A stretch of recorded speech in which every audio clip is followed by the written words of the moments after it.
Hello नमस्कार दोस्तों आपका स्वागत है आपके अपने यूट्यूब चैनल में। दोस्तों आप सभी लोगों के लिए इम्पोर्टेंट इन्फॉर्मेशन आ रही है एनटीपीसी की तरफ से, नेशनल थर्मल पावर कॉरपोरेशन की तरफ से। ठीक है, एक महारत्ना पीएसयू है और थर्मल पावर प्रोड्यूस करने में ये फेमस है। आपको पता ही होगा। मैं क्या इसके बारे में बताऊं, सीधा रिक्रूटमेंट के बारे में बताता हूं आपको कि क्या रिक्रूटमेंट निकल के आया है। देखो भाई साहब, एग्जीक्यूटिव इंजीनियर की पोस्ट आउट हुई है। बहुत ज़्यादा दिन से लोगों को इंतजार था कि भाई साहब एडवर्टीजमेंट निकाल के फोकट में भेज दिया आपने, लेकिन ये नहीं निकाला कि भाई साहब पूरा डिटेल में नोटिफिकेशन। तो दोस्तों आपके लिए रिक्रूटमेंट आउट हो चुका है। टोटल 864 वैकेंसीज हैं, 864। ठीक है, और डिटेल से बताऊंगा कौन कौन इसमें एलिजिबल है। देखो पहले मैं ये बता देता हूँ एलिजिबल कौन कौन है, जिससे कि इंटरेस्टेड और एलिजिबल कैंडिडेट आगे वीडियो कंटिन्यू कर सके। देखो यार, अगर आपने बीई बीटेक कर रखे तो आप एलिजिबल होने वाले हो। ठीक है, और बीई बीटेक में आपकी मैकेनिकल, इलेक्ट्रिकल, सिविल, माइनिंग और भी ब्रांचेज हैं, जैसे मैं देख के बता ही देता हूँ जिससे कि किसी को कन्फ्यूजन ना रहे।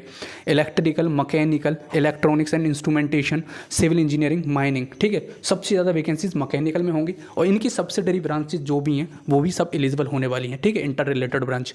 तो ठीक है, अब देखो मैं सबसे इंपॉर्टेंट बात बता दूँ, ये गेट 2022 के थ्रू है। ठीक है, तो गेट 22 जिसने भी लिखा हो और अच्छे मार्क्स आए हों उनके लिए रिक्रूटमेंट आउट हुआ है। अब देखो मैं और भी बात बताऊँ कितना हो सकता है वैकेंसीज मैकेनिकल के इसमें।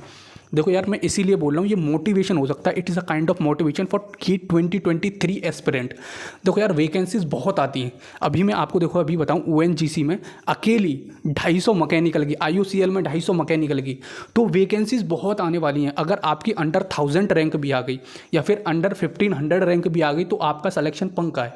कब? 2023 में। क्योंकि भाई साहब आपके लिए वैकेंसीज बहुत आने वाली हैं। तो अंडर 1500 रैंक तक आप सेफ होने वाले हो। गेट 23 में मैकेनिकल की बात कर रहा हूँ मैं।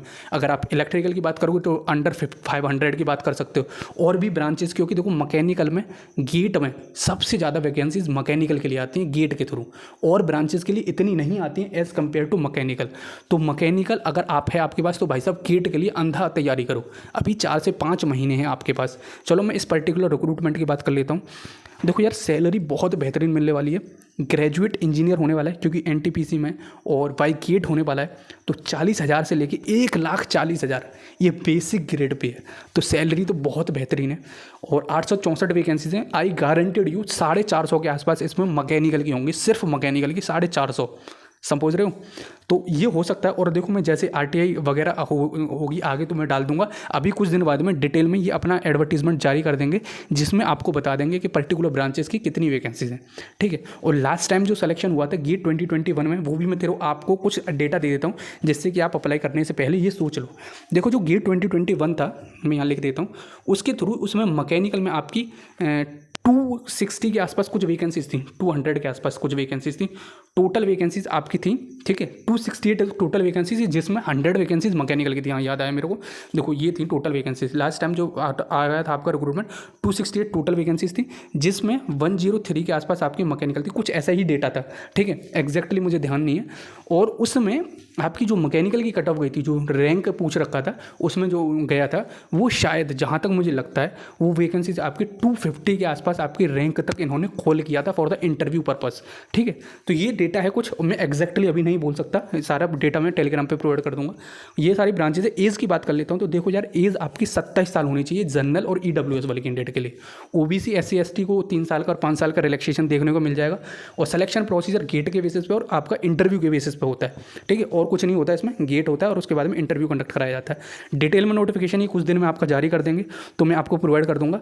28 अक्टूबर से आप एप्लीकेशन फिल कर सकते हो और 11 नवंबर तक फिल कर सकते हो। तो मैकेनिकल के लिए मैं स्पेशली बताऊं इसमें, देखो मैकेनिकल वाले लोगों, दोस्त मित्र यार, आपकी अगर अंडर 1000 रैंक है इसमें तो आप अप्लाई कर देना, बेझिझक होगे। ठीक है, क्योंकि इसमें आपका सिलेक्शन हो सकता है गेट 2022 वाला, क्योंकि अब बिल्कुल लास्ट टाइम चल रहा है आपका। इसके बाद में कोई एक दो वैकेंसीज आएंगी, 1-2 PSU आएगी जो रिक्रूट करेगी। और ऑलमोस्ट सारे स्टूडेंट का 2022 वाले थे उनका सबका लगभग प्लेसमेंट हो चुका है। तो आप इसमें अगर अपना देखना चाहते हो तो अंडर 1000 वाला अप्लाई कर देना। ठीक है, मैकेनिकल के लिए। इलेक्ट्रिकल के लिए देखो कितनी वैकेंसीज आती हैं, सिविल के लिए कितनी आती हैं, इलेक्ट्रॉनिक्स के लिए कितनी आती हैं, वो सब बाद बाद में डिपेंड करेगा, ठीक है। तो यार मोटिवेशन लो इससे, जो गेट 23 की प्रिपरेशन कर रहे हैं या नहीं भी कर रहे हैं, वो थोड़ा बहुत सोच रहे हैं यार करूँ ना करूँ क्या करूँ, तो भाई साहब आप कर सकते हो, अभी भी आपके पास टाइम है। अगर आपने थोड़ी सी तैयारी कर रखी है आधी, तो 4 से 5 महीने में बहुत कुछ कर सकते हो। ये नहीं कह रहा मैं टॉपर बन जाओगे, लेकिन टॉपर से थोड़े बहुत कम ही रह जाओगे, तो फिर भी वेल सफिशिएंट है आपके लिए। IIT मिल जाएगी तो उसके लिए भी बेहतरीन है।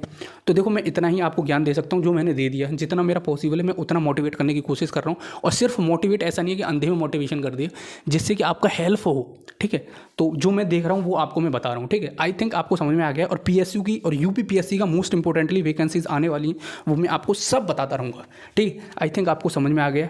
चलो फिर मिलते हैं अगली वीडियो में, जब तक के लिए जय हिंद जय भारत। यार पढ़ाई करो, नोटिफिकेशन कहीं से भी मिल जाएगा आपको, कहीं और फॉलो कर लो, लेकिन पढ़ाई मत छोड़ो, ठीक है। कोई ज़रूरी नहीं है इस चैनल को देखो, अगर आपका टाइम वेस्ट होता है तो किसी और पे चले जाओ, लेकिन पढ़ाई सबसे ज़्यादा है, ठीक है। तो उसको, पढ़ाई को इंपॉर्टेंस दो और पढ़ाई करो।